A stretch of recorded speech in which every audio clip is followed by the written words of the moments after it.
good evening, everybody. How are you? Welcome to the Geek and I podcast. We are back, and it is, what is tonight? Episode 4 of Star Trek, the original series. It is Where No Man Has Gone Before, which is kind of strange one because this is like really the first time I've sat down to watch it and kind of study it, and you can really tell this was the first episode, right? This was the first episode that I think aired? this was the second pilot. Right, That's right. but the Yeah. first with the new crew. Yeah, Mhm. they were not shown in production order for some reason. Yeah, it's very odd because last episode Bones was the doctor and Spock looked normal, and now we're back to Spock with the severe eyebrows and the old doctor. Yeah, if you had been following since week 1, week 4 probably really threw you. And then week 5 just really messed with your head because everything was back to the way it was. So So were these shown originally in this order on TV, or yeah, like Yeah. back in 60 I know I wasn't there, so I don't know, but is this just the production orders, or is this like was this the first one to air on network television?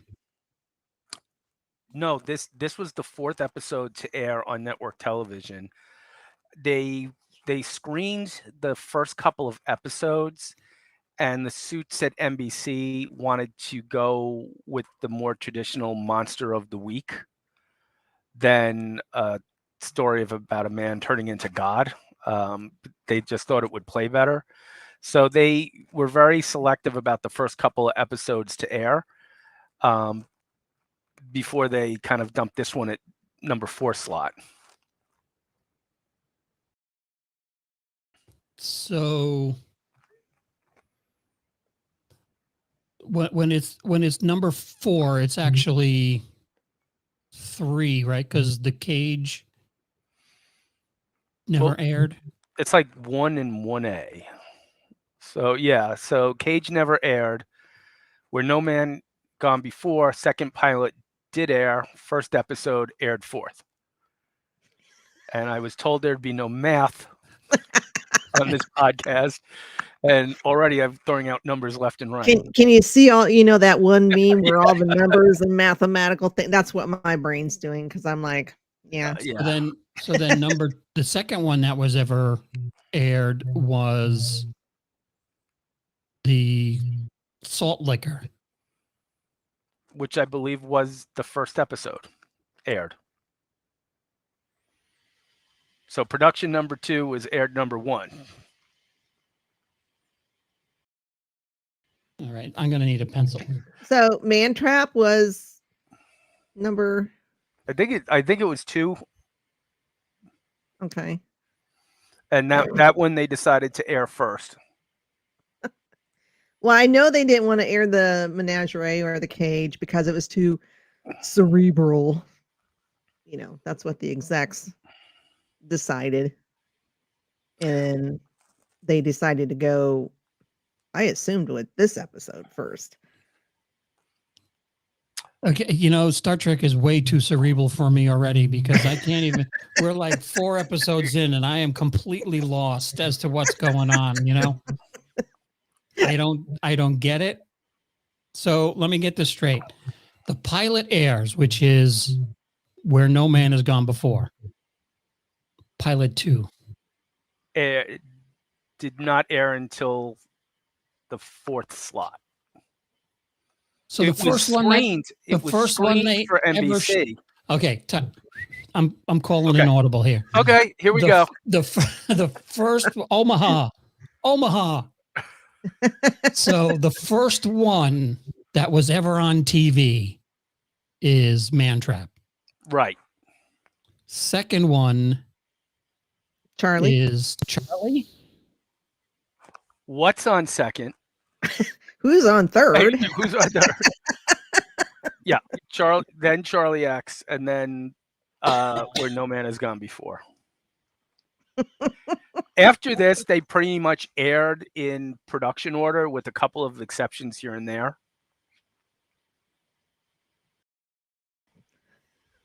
But again, it was the network getting involved. They felt the pacing was too slow with this episode that we're going to talk about tonight, and that all the action didn't take place until the last 7 or 8 minutes of the episode. And they thought they thought Man Trap was more action packed than this one. It was more traditional because at that time, remember, you've got your kind of Lost in Space, your Outer Limits, where they were used to the monster of the week appearing on the show, and I guess they didn't get it and said, "There's nothing going on here. You need to have a monster." You know, you need. So they put a Yeti in. So they gave us the M113 Salt Vampire, you know, which was honestly a throwback to. Oh God, I used more numbers. Sorry, which was just that whole thing was just a throwback to 50s monsters movies. Let me give you the correct music to kind of figure this out. Exactly. I would phone a friend, but it would be you, John. So I can't help. I can't help you. You can't help me right now. Yeah. No, because I have no idea what we're talking about. Okay. So the one we're talking about tonight, second pilot aired in the 4th slot. Twice removed. Is that your final answer? I'll go with D. D, all of the above.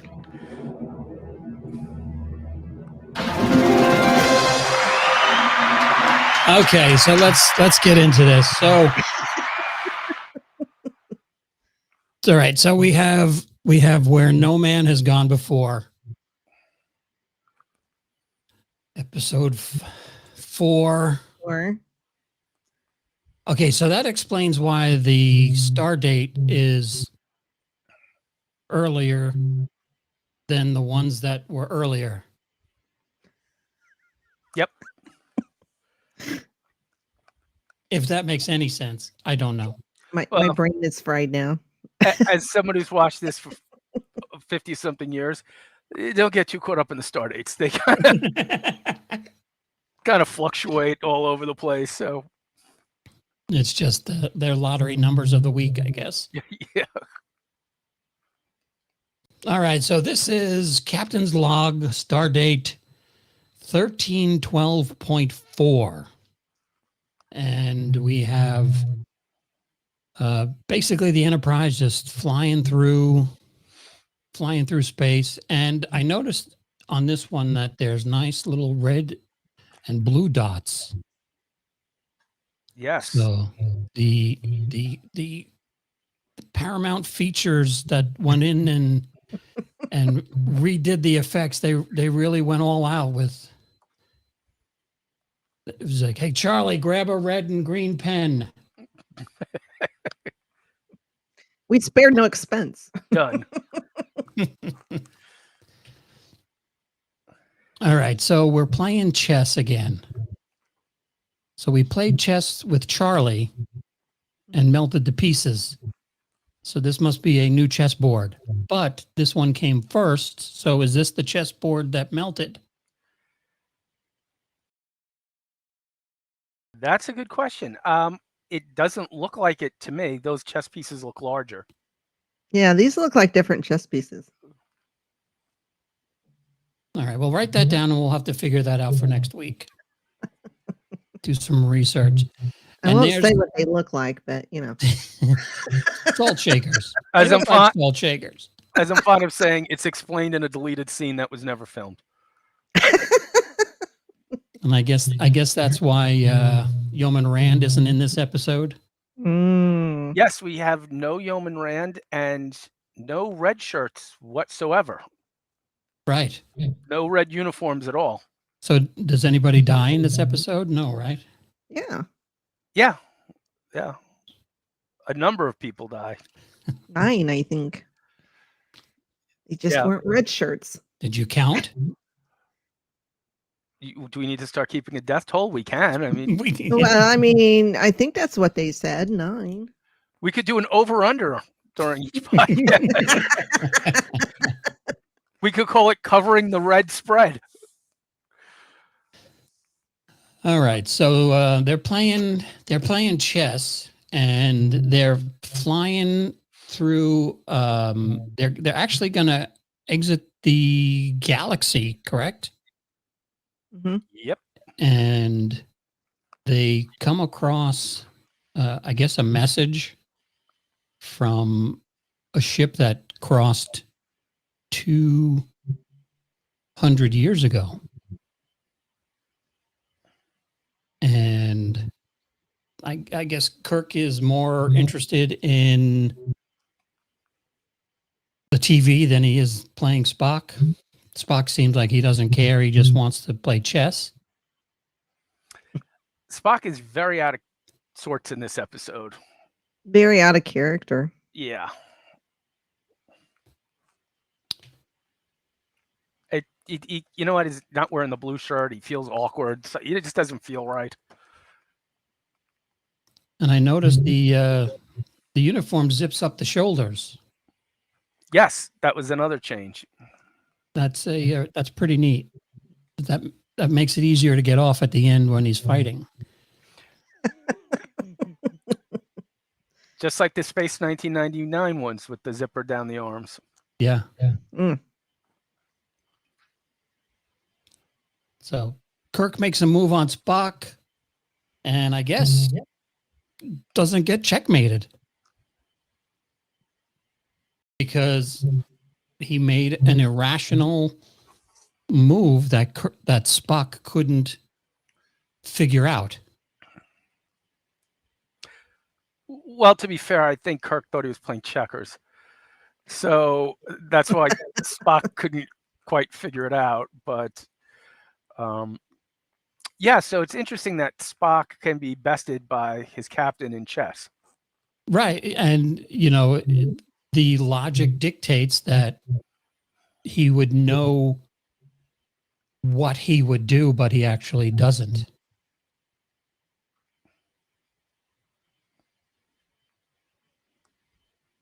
So now the object comes into tractor range, and they pull it on board, and it is the prototype of the green egg, or an old laundry unit. This reminds me of the Palomino from the Yes. Black Hole. Yes. Yeah, every time I see it. Now, this was from 200 years ago. So was this off a SpaceX rocket or?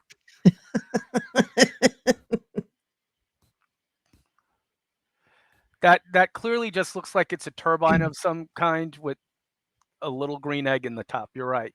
Mm-hmm. I almost feel like the Wicked Witch should go over it and do like one of these and have Dorothy appear to. Yeah, it looks like an air conditioner or a washing machine.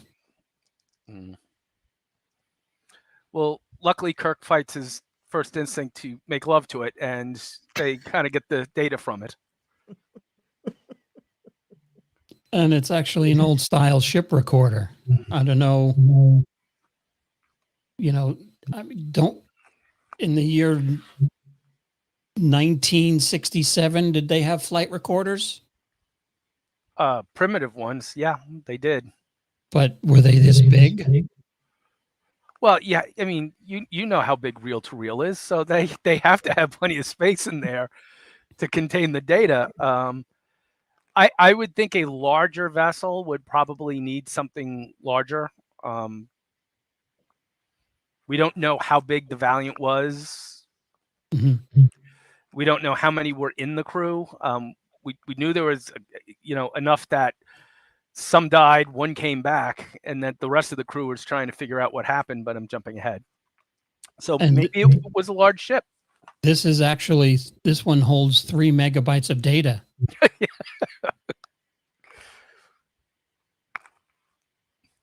And we have Scotty in a tan shirt.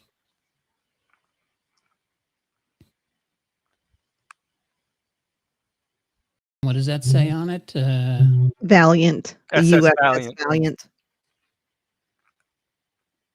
And then it starts beeping, and they get all scared, right? Didn't that freak them out when they hooked it up to Spock's computer to download the information? Do they? Well, at least it was wireless.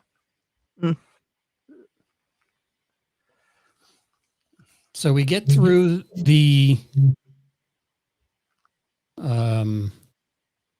we slow down, and we're just about to leave the galaxy, correct? Well, they're taking readings first. And Right. then, Spock starts doing that weird Candace talk that he did in the menagerie. Oh, the shouting. Yes. The staccato shouting, which is still so weird. That's a leftover military thing, which like first officers or senior officers will do on the bridge. When you're under fire or you have crashing waves outside, not in a contained room, roughly the size of my living room.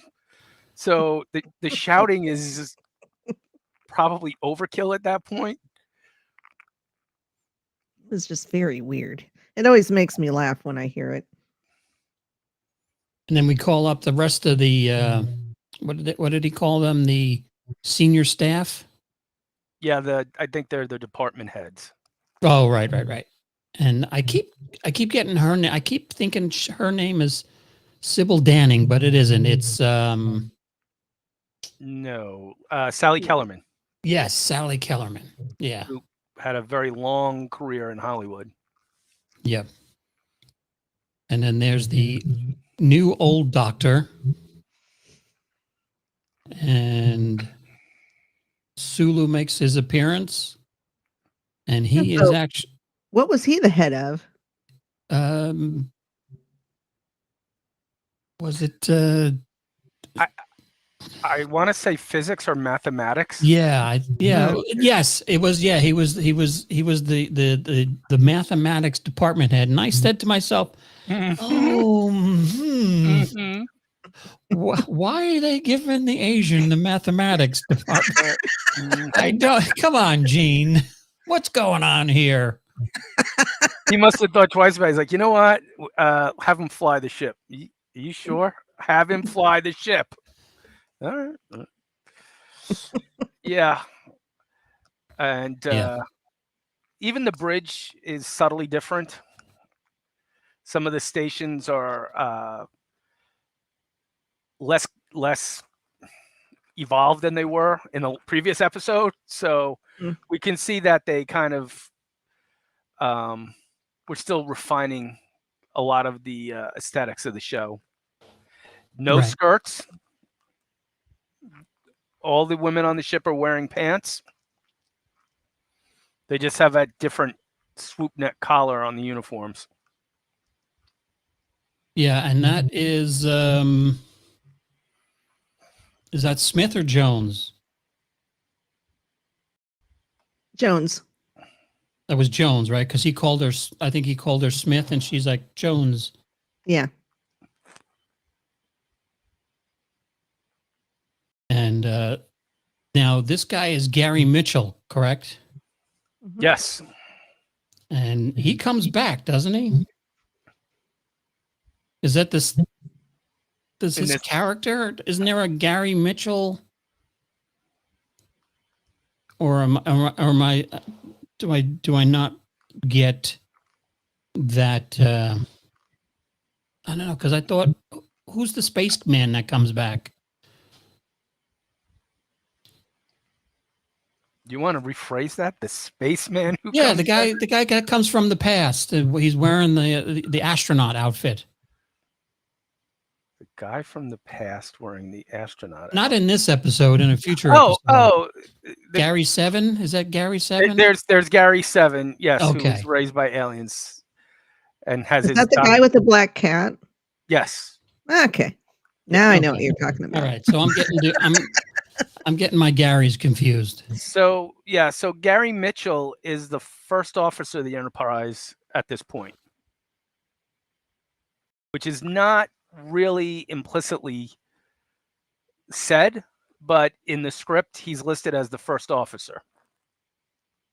So why is he helmsing? Because we're in the first episode. So the helm guy called in sick. Mitch, you want to take? Forget everything So you if he know was the about. first officer, what was Spock considered to be? Science officer. Yeah, just science officer. Oh, okay, gotcha.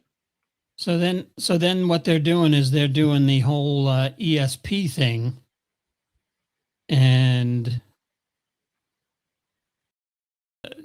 she's got ESP, I guess. Is she like Deanna Troy's character, like a counselor or a psychologist? So here's my take on this whole thing. They start using terms like Esper, which if you didn't have your captions on, you were like, what the hell did she just say?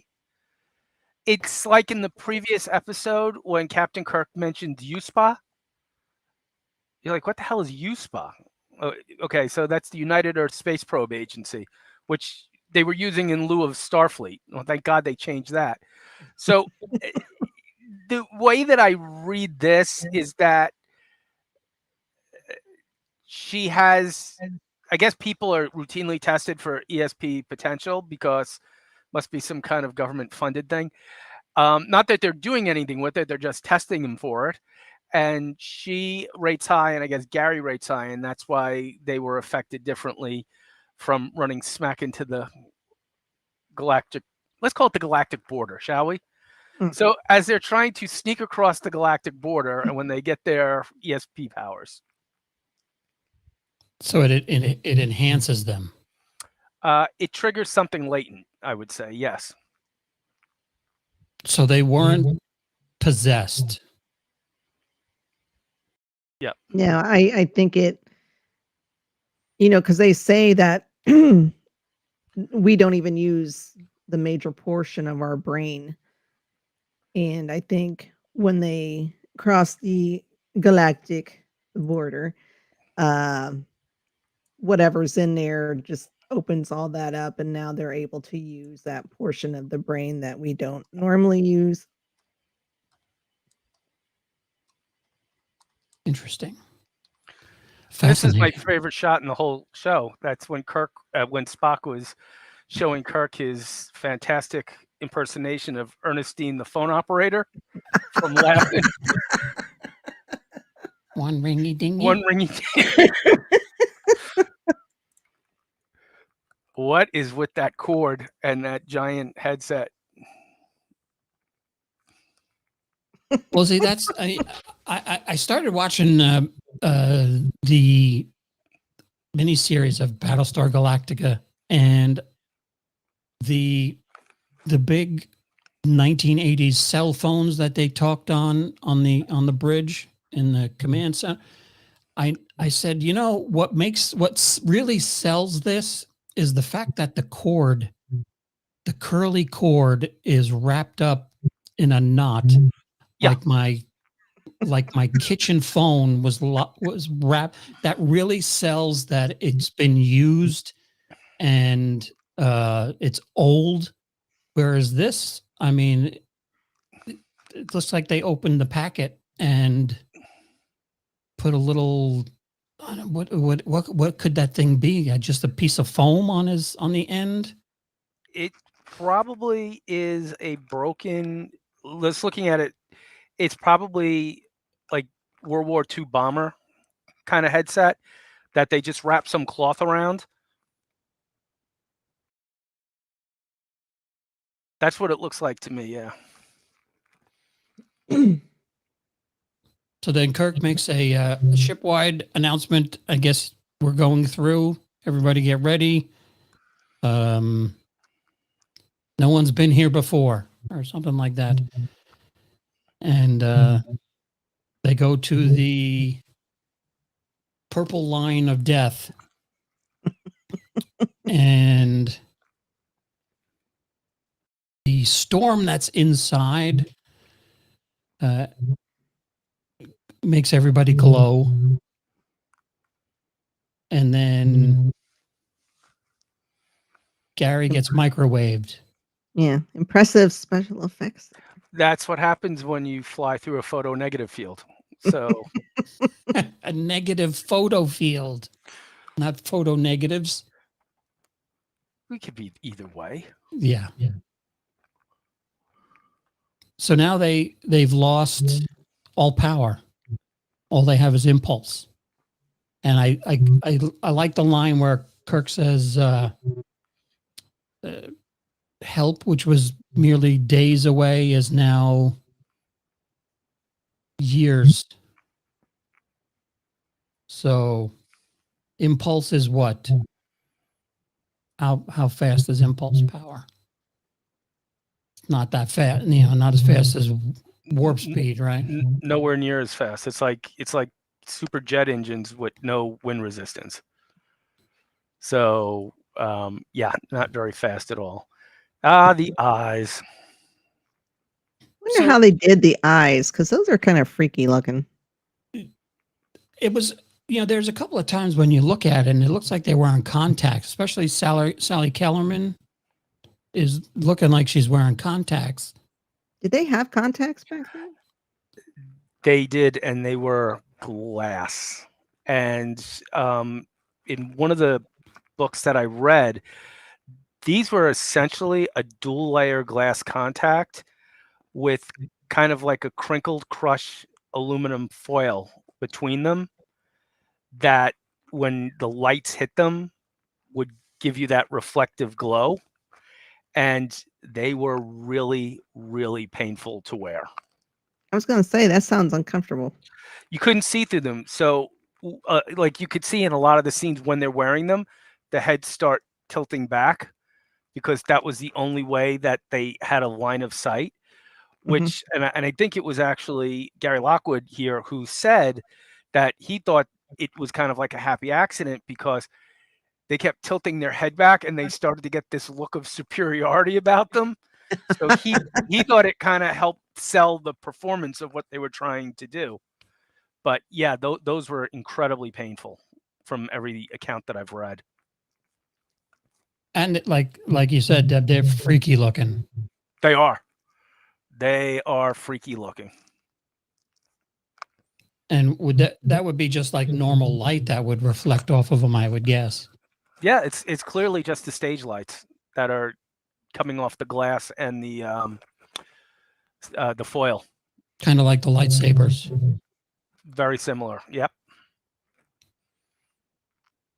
See, now that's a great shot. You can see the light hitting it, and you can just see, especially in his right eye there, and actually in his left, that tiny little black area where they could see out of barely.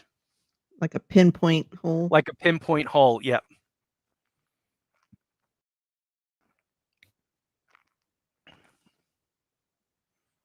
So here we learn something that's pretty. Do they go in? I don't know if they go into this in the rest of the series, but Gary says he set up Kirk with this little blonde to, I guess, so he would pass, because if you didn't study, Kirk was so much, I don't know, was he smarter than everybody or just worked harder? That if you fell behind, you weren't, Kirk was going to be number one in the class. So he sets up Kirk with this little blonde lab technician, and Kirk is like, he's like, I almost married her. Now, is that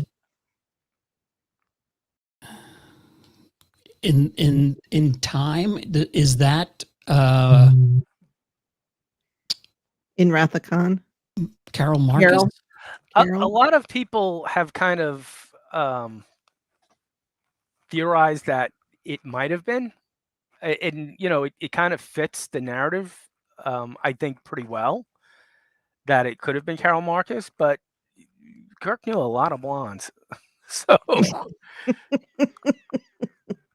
I think Gary might need to be more specific, or Kirk needs to be more specific which blonde.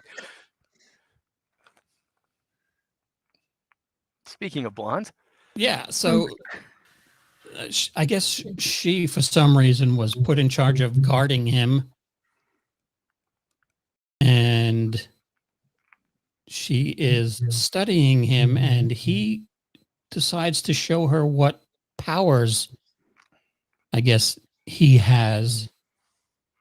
And he tells, I didn't write down his name. Lee. Lee Lee? Kelso. Lee Kelso. Yep. Oh, okay. So related to that Michael 70s Kelso? show? That 70 show. Yep. Yeah. Okay. Kind of see that. It worked. That's why later in the episode, when Kirk mutters under his breath, "Dumbass," it establishes the connection. Right. It's the same universe. Yeah, same universe, Yeah. shared universe. The Red Foreman cinematic universe. Mhm. Now there's So- something that needs to be developed. So we have Kelso here. He tells them they don't turn that thing on because it'll blow up. And tells them just don't do it. Now, does he only see it? Or does he actually, using his powers, set it up that it's going to blow? Well, Mitchell makes the comment that, because somebody asked him about it, and Mitchell makes the comment that he's seen what Lee's seen. He's seen the image in his brain, and that's how he knew. Yeah, he says he missed it. He looked right at it and he missed it. Okay. Because I'm, the way I looked at it was that he did it, and then he was telling him to go check it. And I don't know, maybe hoping that they were going to blow up the ship. I don't know. But he actually looked at it and didn't see it. And Gary saw it and said, time to fix that.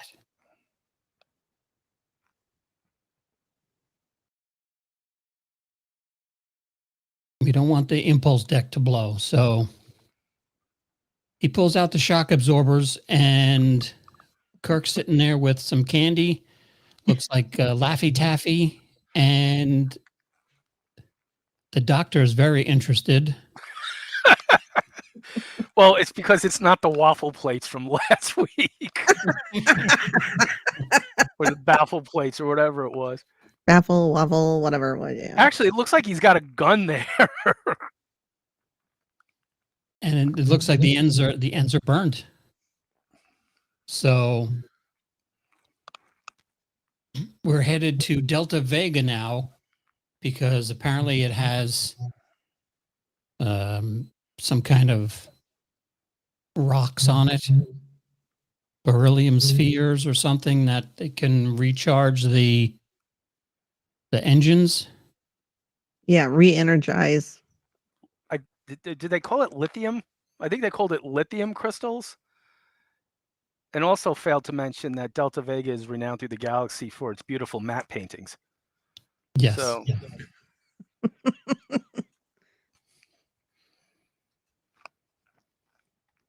So Gary has these powers that he's starting to display,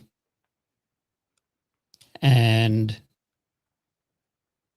Kirk is freaking out. So now I guess him and Spock talked about it, and they want to maroon him on the planet. Well, Spock at this point wasn't Spock pushing to kill him. Yeah. Yeah. He was. Kirk was the one who's like, I've known him forever. He's my best friend. I can't kill him. But Yeah.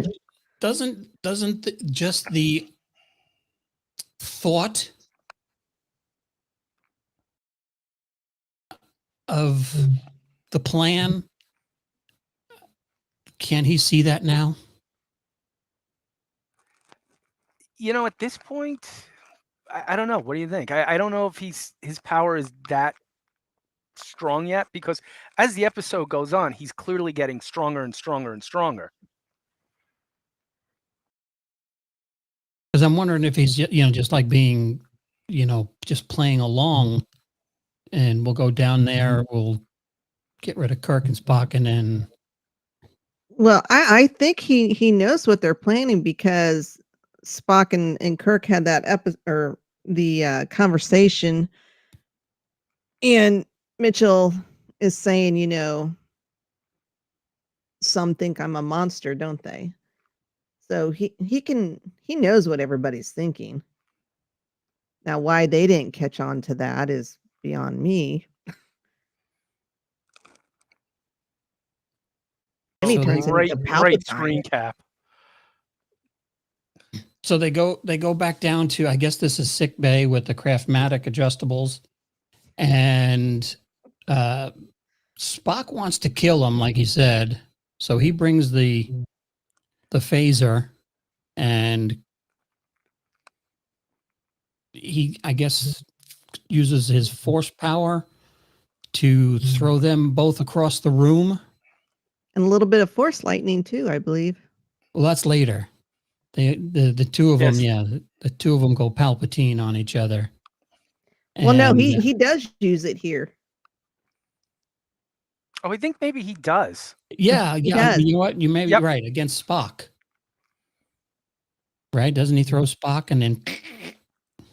Spock and Kirk, he uses his force lightning on Yeah, both of them.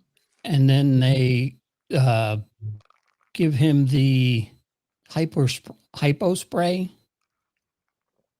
and it shrinks his shirt 2 sizes, and they drag him out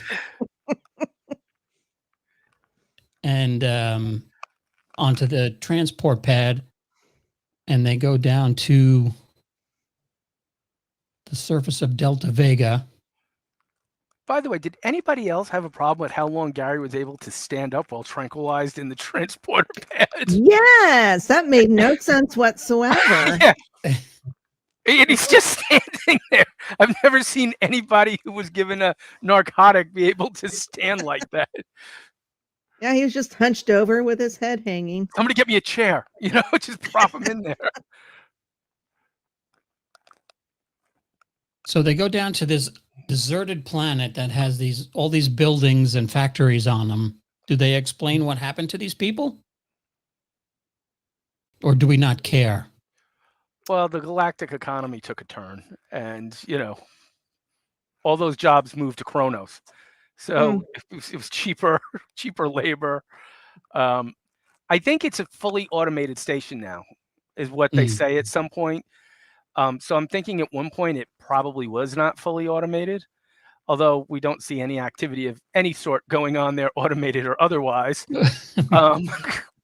There's no robots, nothing going on there. So They forgot to press the button when they left. yeah. Oh, on. There we go. Yeah. So, and I wonder how tough this place must have been, since they had a fully working stockade at this refinery. So thank God for that. Yeah, and he tries to get out. Now,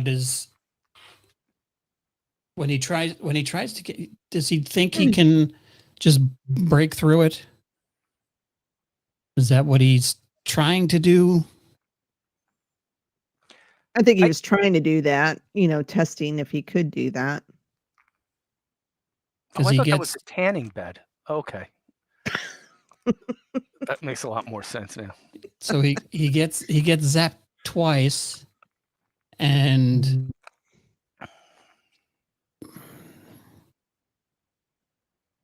he gets.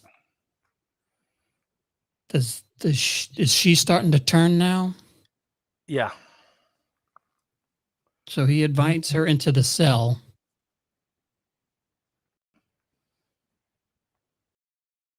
And they both got the googly eyes. Baked potato eyes. Mm. So Kirk wakes up. Spock is still out, and for some reason he gives them a pill. Yeah, no hypo What? spray. Yeah, what pill do you give an unconscious person that you expect them to swallow it? Does he hold his nose and put in a piece of cheese? Just yeah, like you give it to the dog. You know, Yeah. you gotta rub his throat. yeah. That's why I think Dr. Piper here retires shortly thereafter. Yeah, he was slipping on his medical knowledge. Spock nearly choked on that pill. He almost swallowed his tongue. So after the doc roofies Kirk, Kirk gets the rifle and says, if you don't hear from us in 12 hours, is that what he said? I think he said 12 hours. Hmm. And I'm like, isn't that a little long? It's like, go up to the ship. If I don't have this done in an hour, kill us, because if you give Gary another 12 hours to grow, I mean, he's going to be flying this planet towards the Enterprise. Hmm. Well, we got to figure. Well, what time is it? Is it like 9:30 at night? This is happening. You get your 8 hours in. Start in the morning. Like, look at that! Look at that rifle, man. If that doesn't say cheesy sci-fi, I don't know what does. Yeah. I mean, it works for the time, I guess, right? How come Playmates never gave us one of those? They should. Although you They can get should. Nerf now has the next gen phaser rifles. They are ridiculously expensive. Mhm. And I could never understand why you would need, because isn't the phaser, wasn't it explained the phaser was strong enough to take down a ship in orbit? So why do we need a rifle? Merchandising. Merchandising, that's right. Because the Second Amendment of the Articles of Federation clearly state.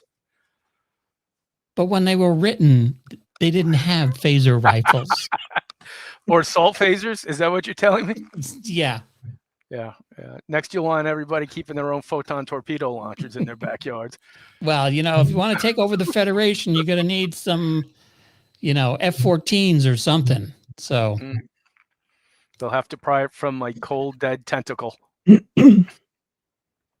So we have Gary and what was her name? Denier. What was it? Danar or Denier? So, walking down through the park one day. It's cloudy. It's raining in the background by the Devil's Tower. That must be Wyoming. And they're just, I guess did they say that it took longer for her because her ESP power was stronger than his or less than his? Less. He scored higher on that ESP whatever test that they took. He scored higher than she did, and that's why it took her longer to get her powers. Oh, I just thought he got it first because he had the higher rank. Well, he was closer in the ship. Yeah, he was. Yeah, that's true. He was about 6 feet closer when they. Yeah, he was closer to the end of the galaxy. So Kirk is, he's there and he's going to fight Gary. She's like, just go, let him be. And he's like, "What's your prognosis?" And I couldn't find it anywhere, and I wasn't going to go through my Seinfeld DVDs. But I was gonna. I wanted to grab the clip, but prognosis negative. So they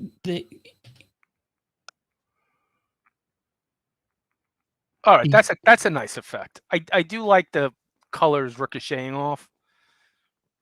It's very similar to what they did in the cage when they're firing at the Telosians, the mountain.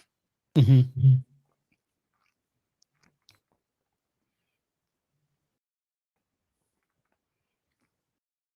So then Gary uses his power to strip Kirk of the rifle and bring up Kirk's resting place. Now, I don't know who James R. Kirk is, but I guess we're going to bury Kirk there. I have to tell you, when I saw the remastered version of this, and this was not corrected, I nearly had a stroke. Because of all the things that should have been easily corrected, it would Yeah. have been this. I would have been happy if they took the R out and just left James Kirk. Yeah, you have one job. Yeah. So I actually kind of did a deep dive on this, and the decision was made to leave it that way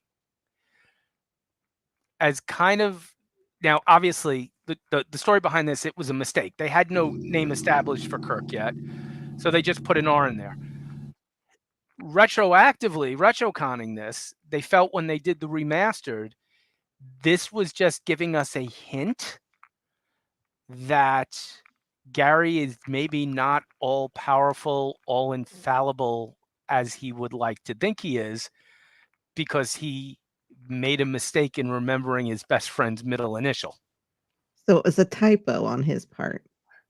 Yes. God, the new God made a typo. Wow, and they really thought that would. I feel they Pass. wanted to save $75 on erasing it from the scene. I mean, But you could digitally remove that and put a T in there for people. All right, so this is where I stop. This episode of the Geek and I podcast brought to you by Grammarly. Grammarly will fix all of your errors. Okay. Unless you're a 1960s sci-fi show. Then no, it won't. And by the way, if you've got all the powers of a god, right? That's the best headstone you could come up with. I've seen better headstones at Spirit Halloween, for God's sake. He's he has no imagination. Yeah. So we start to see that Dinar, she is still has there's still some good in her. That sounds familiar. And she starts walking like an Egyptian and gives us some force lightning. And it was kind of tough to capture the actual force lightning coming out of them, out of the fit, because it really, you don't see a lot of it, and it doesn't come off of their hands. It's drawn on their bodies, like for 2 frames. So she zaps him, and then he zaps her, and then I think she zaps him again and knocks him down, and then his eyes go back to normal, and then Kirk is like, his eyes are back to normal. He's okay. And I don't know if he was thinking that he's better, because it's his friend and he was hoping. And they start fighting again because he wakes up. And now, is this before his eye? I guess. No, His this eyes- is after his eyes go back to normal. Okay, so his eyes are still normal here. Yes, the great captain, this great tactician, decides the best thing to do while he's got a momentary opening is to throw a punch. It's like, yeah, take a dive for that phaser rifle and wipe him out. I mean, Or why have a brawl? break his neck, hit him on the head with a rock. I don't know. There's probably at least 50 ways in the immediate vicinity. Look to the right. There's a nice rock there. Hit him in the head with it. End this. But no, we have to get into a long, prolonged fight with the double axe handle, of course. One of Kirk's signature moves. And he does quite a few karate chops. Karate chops. There's some To the flipping neck. going on. Yep.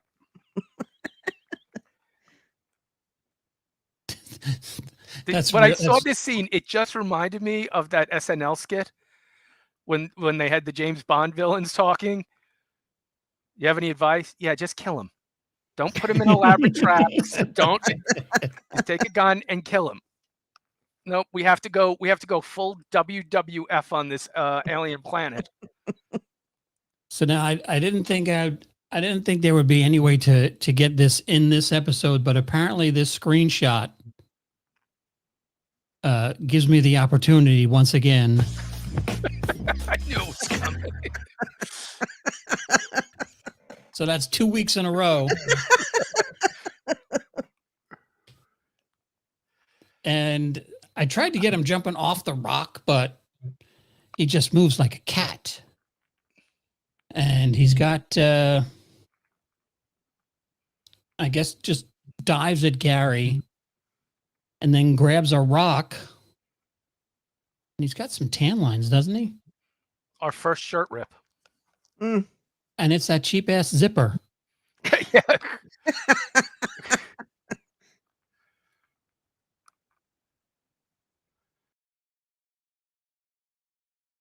We're getting ready to kill Kirk and throw him. And what does that say? 12 0127712 to 1818.7. or is it 13? No, 13, yeah, it'd be 13. 13.7. Yeah. Okay. So they put the star dates on there. Mhm.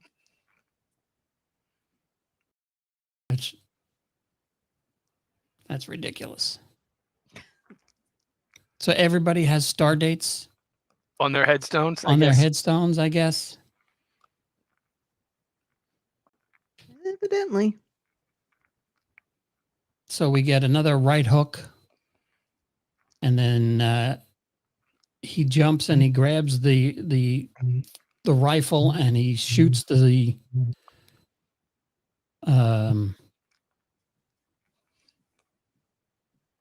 I thought that was Mace Windu's lightsaber for a second.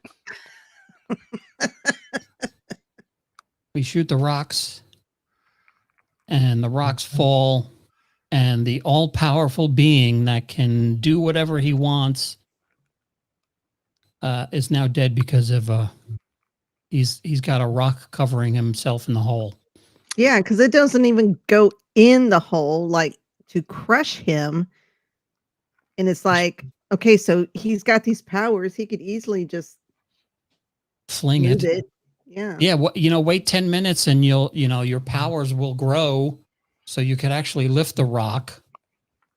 It's kind of like Kirk wasn't paying attention earlier when Spock was saying the number of dead on the Valiant, and he says, correction, one came back to life. Like, did you zone out during that part of the briefing? Maybe ask for a tricorder and just not assume that he's dead? So do we think there's one of these silver-eyed people out there from the Valiant? Well, the Valiant did scuttled. She self-destructed. Mhm. So I'm assuming that whatever was on there didn't survive that. Okay. Or if it did, maybe it had no, maybe it became non-corporeal and just kind of went into the Great Galactic Barrier. And we see him in Star Trek V. Yes, we do. Yes, we do. We revisit that galactic barrier, which has changed from purple to blue. But I think that's just because it may have been too much humidity in the galaxy, like, those weather clocks. Yeah, it's climate change. Climate change. Um, Because Yeah. my thing about the whole episode was, why are we trying to trick him into going? Why are we taking him down to this planet to strand him there? We have him unconscious. Let's just beam him into space. Would that work? or beam them to the center of the closest sun. Yeah, that would probably work. But again, episode 1, we're still kind of writing the rules. Mhm. Just like in a future episode where they're stuck on an ice planet dying of the cold, and nobody thought to send down a shuttlecraft because we didn't have one yet. We got a whole hangar deck back there. Yeah. So she's still alive, though, right? No, she No, died. she died. Yeah, she She died died? first. Yeah. How'd she die? He took her out. With the force Gary lightning. took her out. Oh, Gary force lightninged her, Yes. Mhm. and that was it. Yeah, because she wasn't as strong as him, but yet she was able to knock him out, which makes no sense whatsoever. We're still writing the rules, though. This is true. So he forges their, I guess, work record. And that way you kind of avoid a HR incident. Last thing you need is space OSHA breathing down your neck. They're tough. Yeah. So we fly off. Did we actually get the engines recharged? Mm-hmm. Yeah, I'm assuming that they made out. Yeah, because when Kelso is killed, he is explaining to Scotty about that they were all set and ready to go when that really high-tech effect of the cable coming up behind him and choking him, which I thought was actually pretty effective, occurred. So So my question is, in order to get back, they have to go through the barrier again. So nobody gets affected this time? I think they hit the barrier and then turned around. So I think they're on our side of the barrier. So I don't think they have to go through it again, because when everything was exploding and Kirk said, "Get us out of here," you actually see the ship raise and go off in that direction, like it was making a U-turn. Gotcha. So Okay. I don't think they ever penetrated the barrier.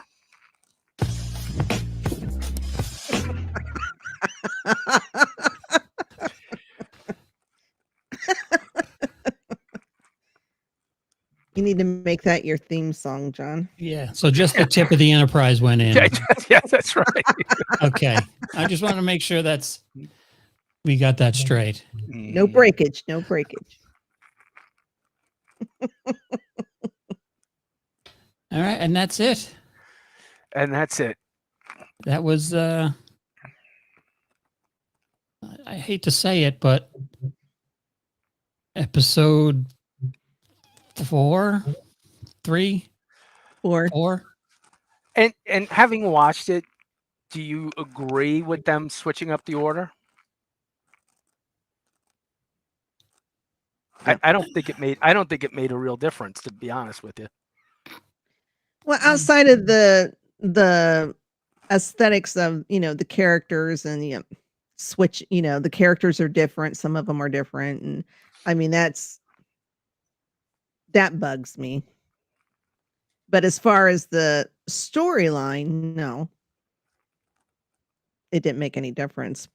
But just the Well, who was first officer in The Man Trap? Spock. Who was first officer in Charlie X? Spock. Who was first officer in this one? Gary Mitchell. Maybe Spock was on double secret probation that week. Until you learn to control your voice on the bridge, Yeah, you are no longer first officer. he was assistant to the assistant. Yes. Assistant to the executive officer. He was number 1A. There was number 1 and number Yeah. 1A. So now we have who was from our regular cast joined us now. We have James R. Kirk, we have Spock, we have Scotty. Sulu. He's here now. Sulu's here. Bones was here, but then left. he was on furlough. He was on vacation. I mean, he must. He had an HR hearing. You can only say pointy-eared, green-blooded hobgoblin so many times before Starfleet HR has to intervene. Yes. Uhura was not in this one, right? Nope. Mm-mm. And we know she was in the last one Yes, she was. because So we We had got- no D. Kelly, no Uhura, no Janice Rand, and obviously no Chekhov. He didn't come along till later anyway. Not until the British invasion.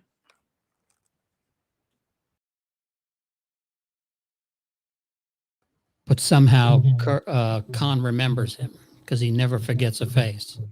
Even one I've never seen before. That's how That's smart, good. That's how smart he is. That's good.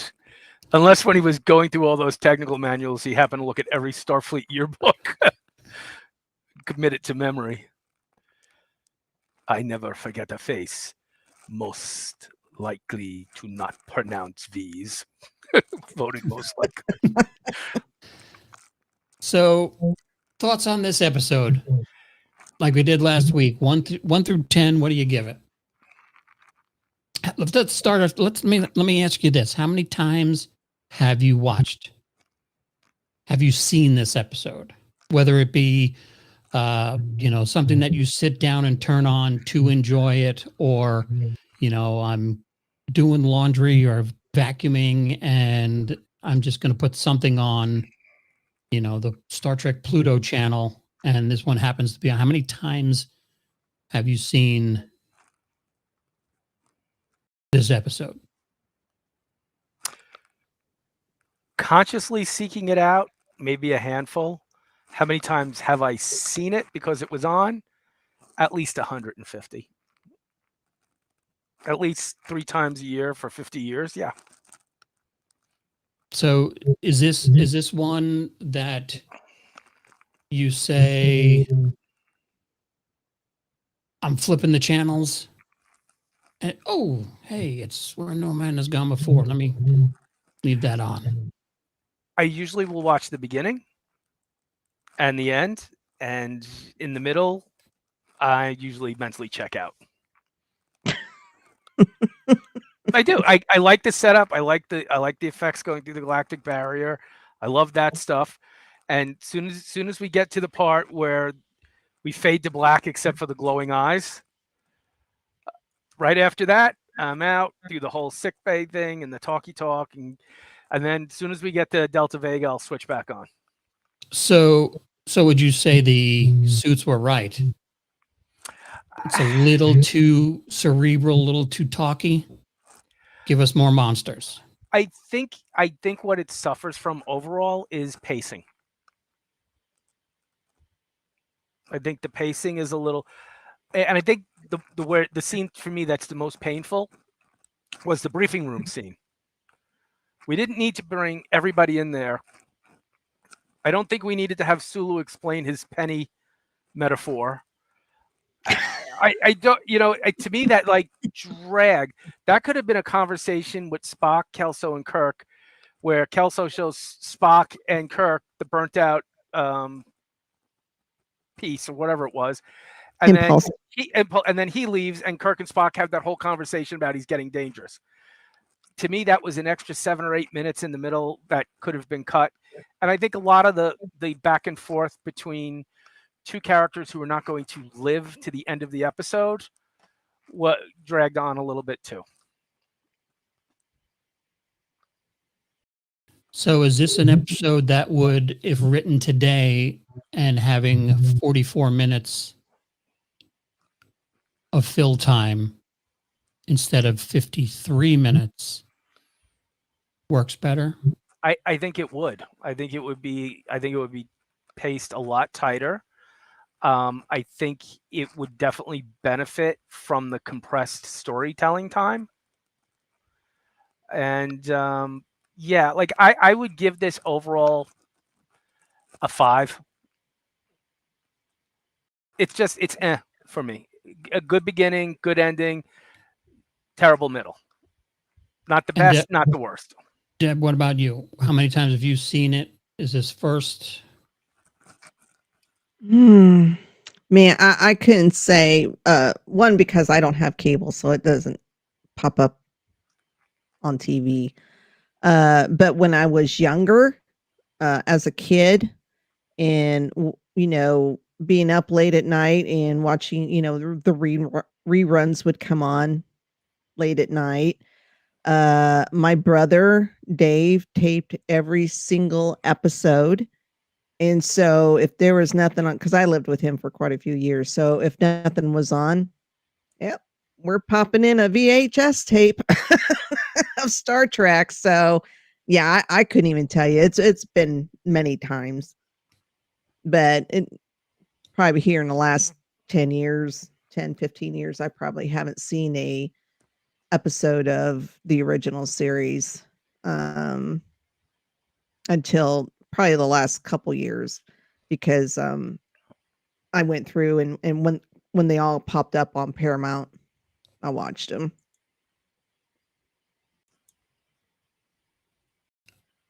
I don't think I've ever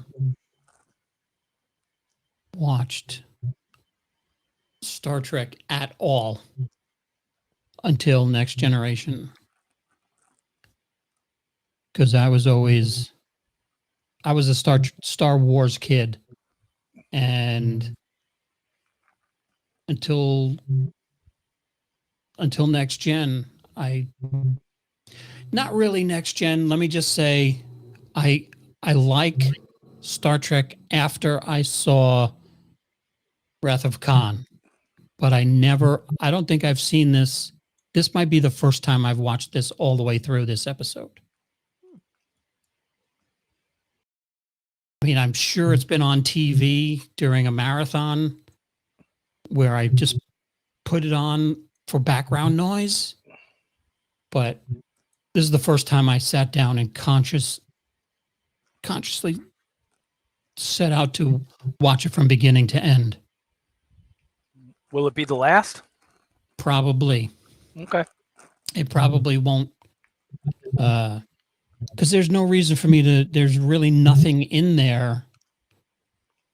Like there are certain episodes of Next Gen where I'd be like, I want to see that one again because of this, or I'm currently in the Borg saga, and I want to see what's his name? I want to see that one episode.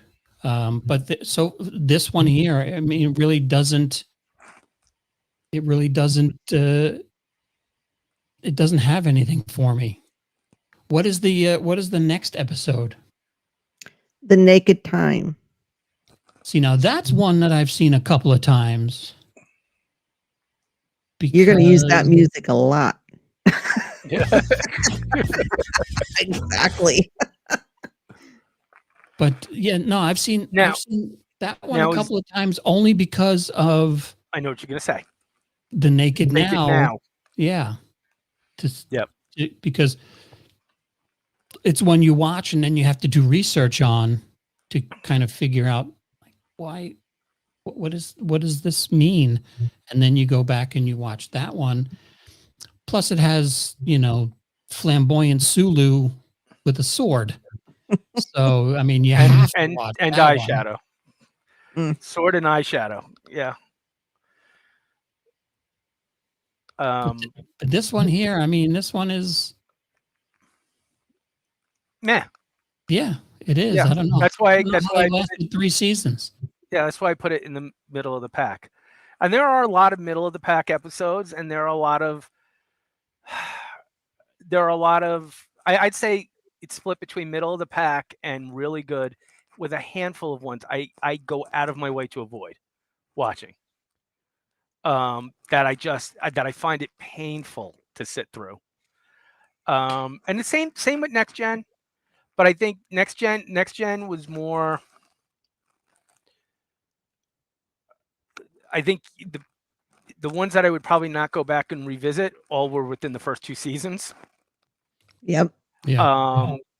There's really not that many standout. Well, in even the 3rd season until the Best of Both Worlds, towards the end of season 3, that's where they kind of they hit their notch. stride. Yeah. Yeah. DS9, I think there might be 2 that were to me had no value whatsoever. I mean, 2 out of 7 years isn't bad. And then Voyager, I go back and I watch Voyager now every night if I'm up and it's on Heroes and Icons. And I watched every episode of that show, and I can tell you, I sit through episodes, go, I remember nothing about this episode. It's enjoyable, it's okay, but to me, it just was not overly memorable. And I'm starting to think that might be the one series that I deserves a more intent rewatch on my part, because I remember I enjoyed it when it was on at the time, but I have no long-term memories of it. Remember we had our UPN popcorn and our Andorian dip that I made. It was just green onion dip, blue onion dip, wasn't it? Yeah. And then even with Enterprise, I catch an episode every once in a while. I go, I don't think I ever remember seeing this. And that was a show that I enjoyed. So I don't know. I guess you're going to have some clunkers along the way. But this one, I wouldn't say it was a clunker, and I wouldn't say it was great. Just it was there. It was there. It introduced us to James R. Kirk. So that's right. Maybe he had a twin. Well, an evil twin. Yeah. Well, doesn't he have a brother? That's apparently George. Yeah, Sam. Right? George. Oh, Sam. Sam. Sam. Yeah. Yeah.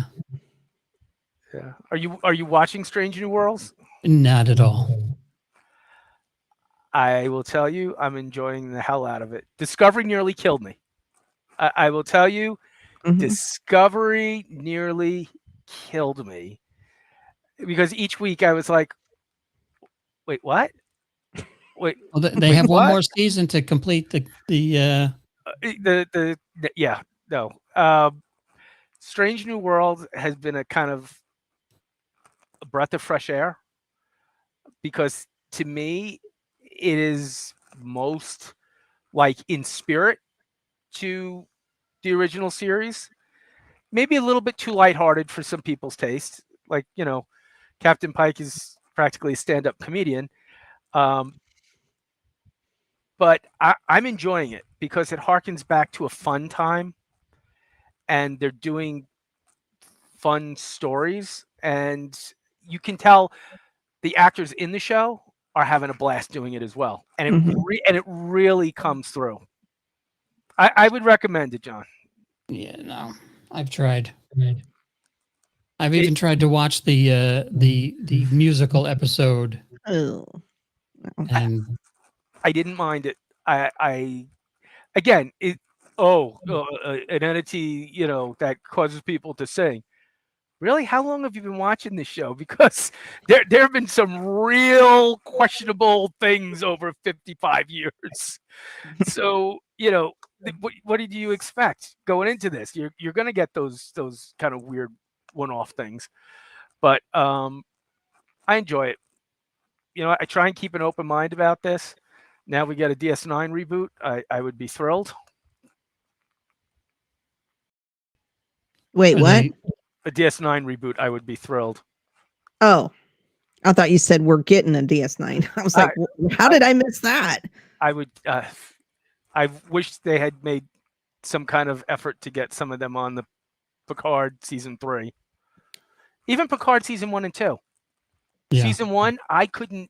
It was great to see them again, but I couldn't give you any details about any of those episodes. Season 2, as much as I liked the concept, I thought the execution fell flat. Oh, and Q dies. But wait, did he? Maybe he did. Maybe he didn't. Picard season 3 kind of summed that up. I guess he didn't. So,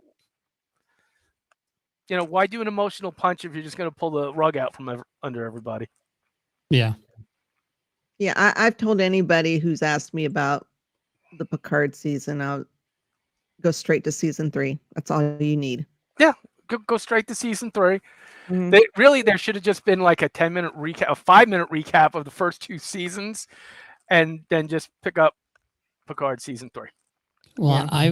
I once they were all released, I did a 7-hour edit of season 3 and took out almost all of Raffi. Not a Raffi fan, huh? She was useless in that season because all she did was reiterate what we saw the week before. You wouldn't want to see a buddy cop Star Trek show with Raffi and Worf? No. No. I'd rather just see a Worf series. Yeah, well, I think we all would, but I think that ship has sailed. Yeah, that was very disappointing. I mean, because I don't know if they actually announced it or they just alluded to Worf having a series with him as a captain. They had talked about it back and forth, and I think the person who talked about it most was Michael Dorn, and I don't think that there was that much demand for it. I don't know, and who knows what the future is going to hold now if Paramount's being sold. 20th Right, well, Century Fox buys them. Well, they're saying Skydance, so I mean, we're gonna get Everybody's throwing their hat soon. get so much lens flare. We're not going to be able to watch episodes. So Well, the shields now are going to be, they're going to change the harmonics to block the lens flare because you can't be flying a starship like this going, I can't see anything. Lens all flare right, is so the picture. we have next week is The Naked Time. That's Quick the episode, not us, right? Anybody Yeah. who's on the lower level. I'm gonna say I probably have to pass. Okay. Nobody wants to see This- this. I guarantee it. This is not Betazoid. No, so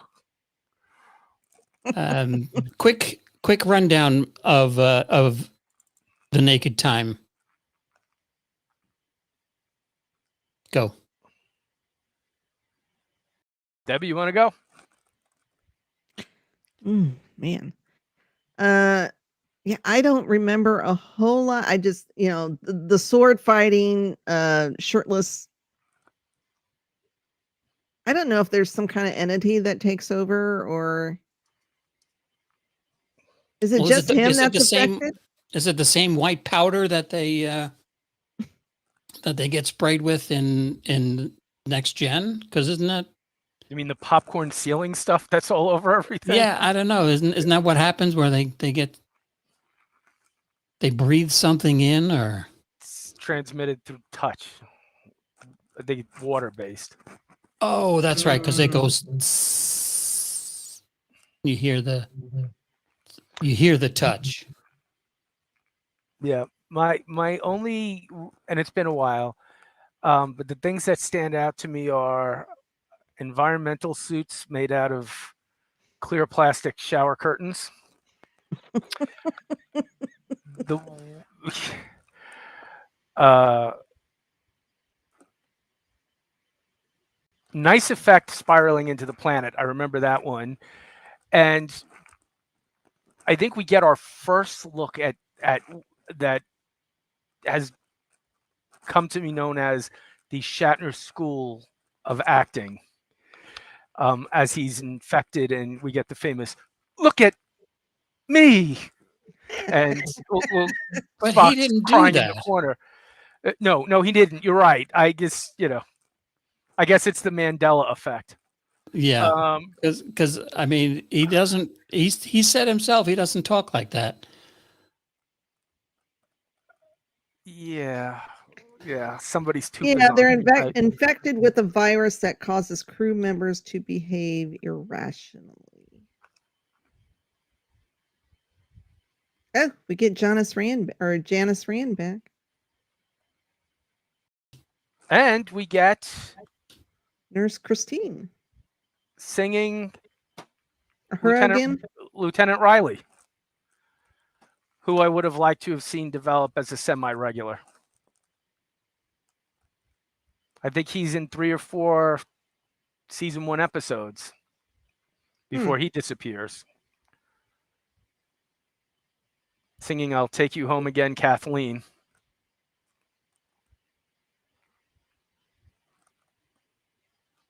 All in all, pretty solid episode, if I remember correctly. I'm looking forward to rewatching that one this week. Now, have you seen the trailer for the Shatner doc that's coming out? I did see it. There's a Shatner doc coming out? Yeah, it's called It's called William Shatner. You Can Call Me Bill. It comes out. We were on. I guess as you can see, I'm part of Legion M, who is making this picture, and we were on a call this week, and the release date is March 22nd, which is also William Shatner's birthday. So we're going to get the William Shatner doc, William Shatner, You Can Call Me Bill, March 22nd. They showed us the new trailer, not just a teaser or a sales pitch video. It's an actual trailer that will be shown in theaters. I think they said it'll be finalized this week and ready to drop the trailer next week. Now I've seen the rough cut of the documentary. I enjoyed it. I usually don't do documentaries, but it was really good and really, I guess, I don't want to say sad, but very, very interesting that I'm not interested, but I guess fitting that he's getting this at 92 years old. So it's very good. So where's it going to be aired at? It'll be online. We're going to do, once I get permission to show it, I'm going to see if they'll allow me to do a reaction on the channel in front of one of our episodes. So maybe The trailer or the documentary itself? the trailer.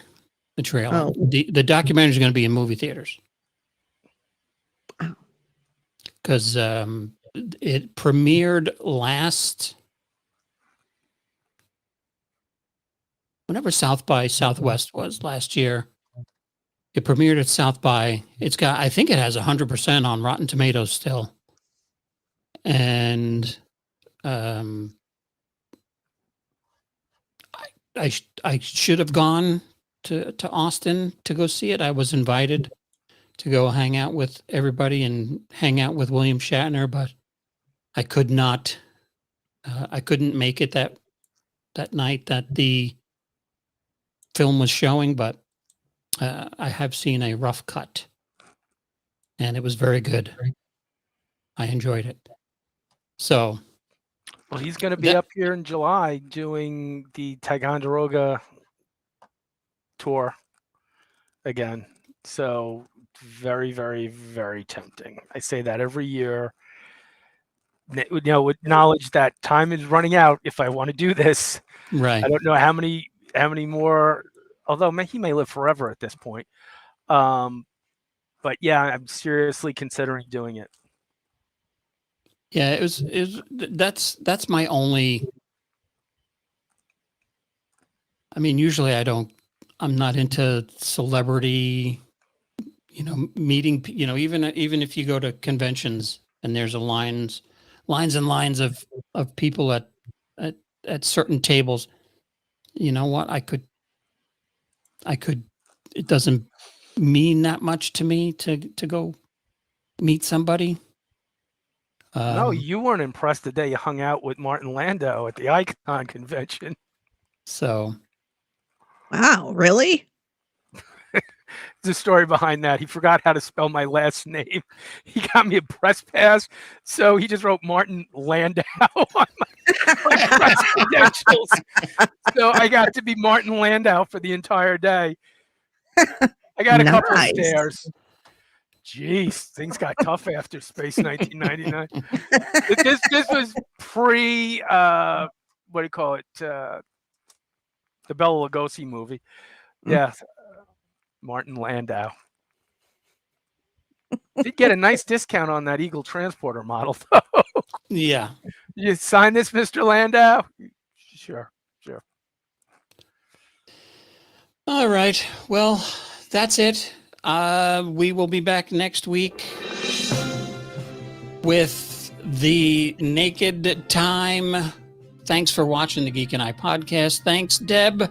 What do you got coming up this week? Well, MCU Monday, episode 3 of Echo. Tuesday, depending on what they're talking about, I may or may not be on the Sith Dominion. And then Thursday is Cantina Happy Hour, and we are going back and watching Rebels. So we'll be doing episode 3 and 4, season 1 of Rebels, Star Wars. And the ones you did, was it 2 weeks ago? Oh, the Ewok movies? Yeah, that one's got quite a lot of views, doesn't it?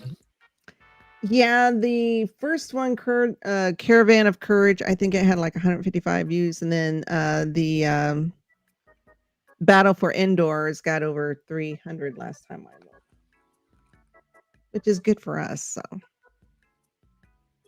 Martin, what do you got coming up? Real life? Yeah, pretty much. And this. So I'll be here next week. Real life and this. Yeah, that's about it. Well, we are looking at. I've sent him an email. He's already confirmed. We're just trying to work out schedules. Christopher Corman might be on the podcast. He is Harvey Korman's son. I've been in contact with over here in Choctaw, where Echo is from. They're doing the Texoma Comic-Con. So I might be chatting with the folks over at the Texoma Comic-Con. And as always, I'm trying to get Vic Mignogna on the program, because the last time I met him at the Retro Expo, he's like, "Oh yeah, I'd love to be on." I don't know if he was. It was after lunch, so I don't know if he remembers that, but we'll see. We'll see. So are you saying he was under the effects of a virus transmitted through water molecules? It could have been. Could Could have been. So we'll see. We'll see what happens. We got a lot of stuff planned. We got 2 cons coming up. I might go down to Glitches Arcade tomorrow. They are doing a gaming expo, I guess, where it's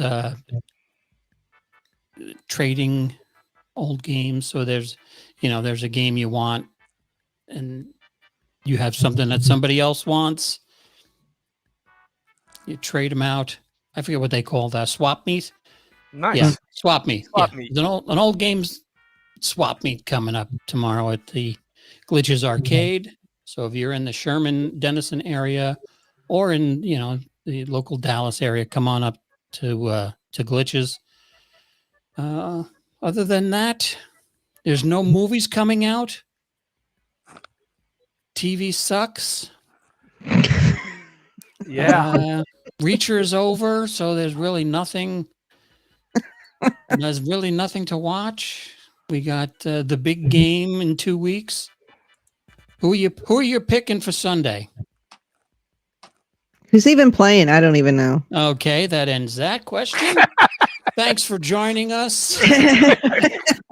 I mean, This- I don't this have is a cable, nerd so I don't podcast. watch football anymore. And plus, I don't know, football got stupid, doing stupid things. So I just, Are It you is. saying that Taylor Swift has not added to the NFL's credibility one bit this season? If she was going out for a pass, if she was on the offensive line, maybe Be a hell of a kicker. could be. So, all right, that's enough of that. We'll see you. We'll see you guys next week. Thanks for joining us, and thanks for those who suffered through this one more time. How many episodes in this first season? 111. No, I was gonna say there's only 76 total, 76, 78, Some of them feel 79. like 111. 79. Yeah. I was close. I was close. If we get any more, it's 70. How many? 79. 79 episodes. That feels like 111. So Some episodes you're gonna wish time travel was an actual thing, so you get Yes. that hour back. well, when I watched it again to grab the screen caps, I watched it at double speed. It was much better. Pacing. That's it. All right. We're going to cut that right there. We will see you again next week. Thanks, everybody.